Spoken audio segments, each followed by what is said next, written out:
Hi everyone, this is E, the Sneaky Gardener. Welcome to my magic kitchen. I'm gonna do a short series on cooking in the Magic Chef oven. This is a product that I bought and not an endorsement. And when I use the term puff burger, I'm using puff pastry, and I'm not sponsoring these guys either. But you can make your own puff pastry dough. I just am not gonna do that right now. So I'm adding my magic garden with it so that I can maybe influence others to grow their own food also. And not everything in this video is real, like my magic beans to create burgers. But it's all fun and adding a little bit of whimsy to the video, and I hope you enjoy it. Thank you for watching, and let's get on with the show. Let's take a look over here. You'll find the bison and or buffalo, whatever you'd like to call him, and the cow, and the little piggly wigglies, and the frog over here, and they've dropped their magic beans all over the ground, and all you have to do is pick them up and add soil and grow yourself a burger or some frog legs. Let's take some of these seeds over and plant them. Within a week you'll have little bitty plants like that. Within 2 weeks it'll start flowering, and then it'll start puffing up. Let's take a look at this plant here. Look at them little, there's beef and pork. And we've got the dinosaur and the alligator protecting them. Then we'll go over to the next plant. Within 3 weeks, look at this back here. There's a complete, ready to eat burger and pork burger. And we're gonna mix these two together and make a magic puffy burger.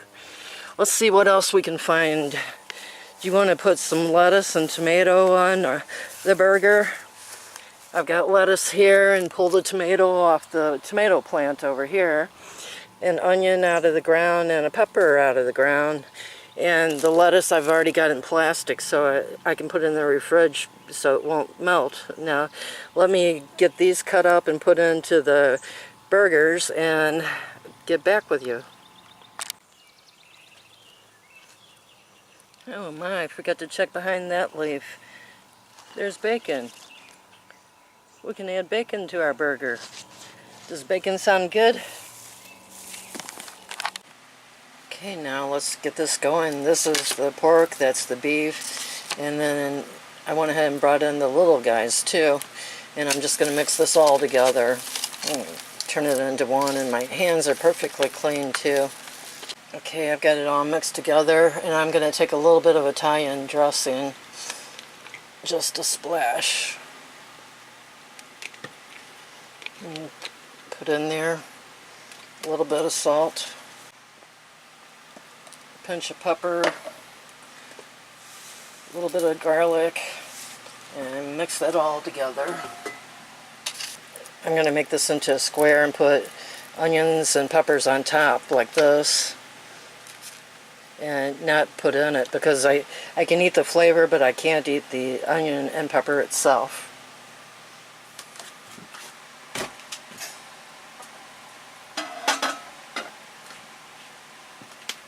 Now the onions and peppers I've got chopped up over here will go into the next burger or burgers.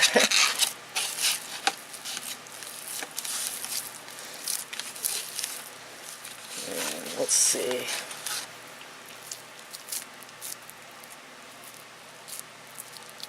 I'm going to make a hole in the center. That way air can go through the center and cook faster.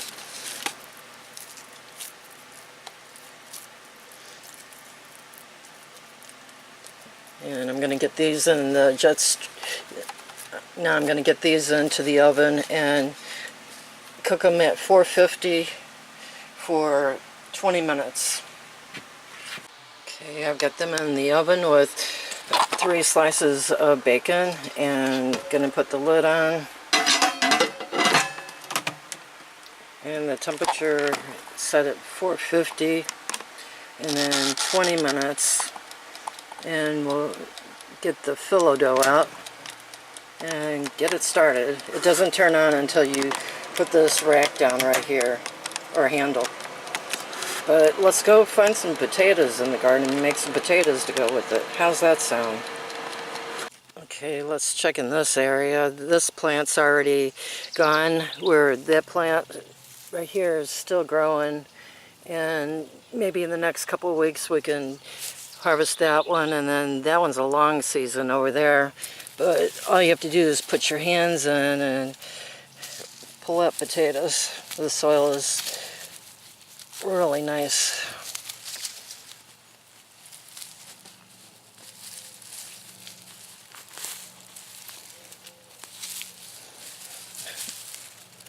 It looks like a magic hamburger was going to grow there.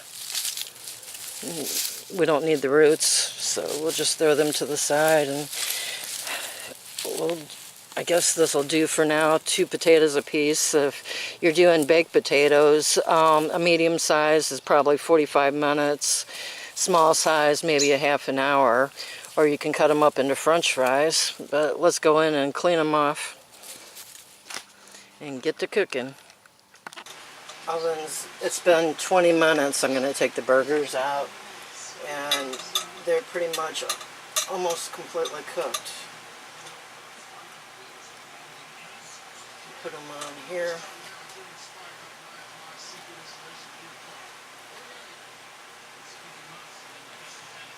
I'm going to take the pepper and onion off of that one for me.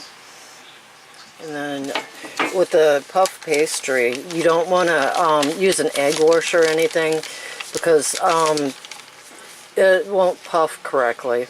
So I'm just going to take the puff pastry and pull it over and squeeze the sides together.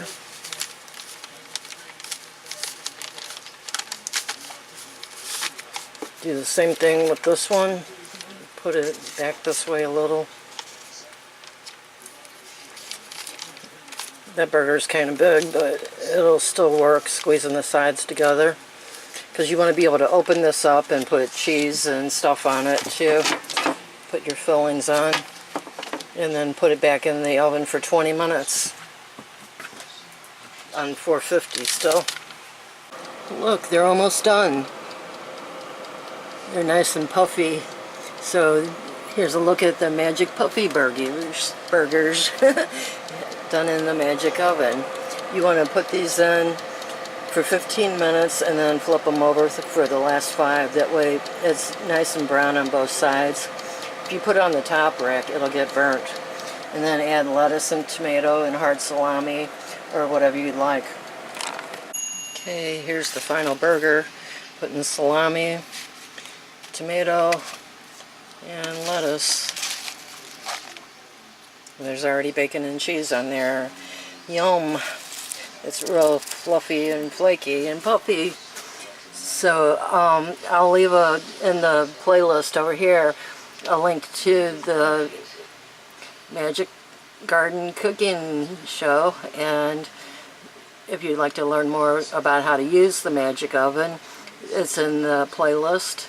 And I hope you enjoyed visiting my garden and seeing the magical garden to cooking adventure. Have a wonderful day, and thanks for watching.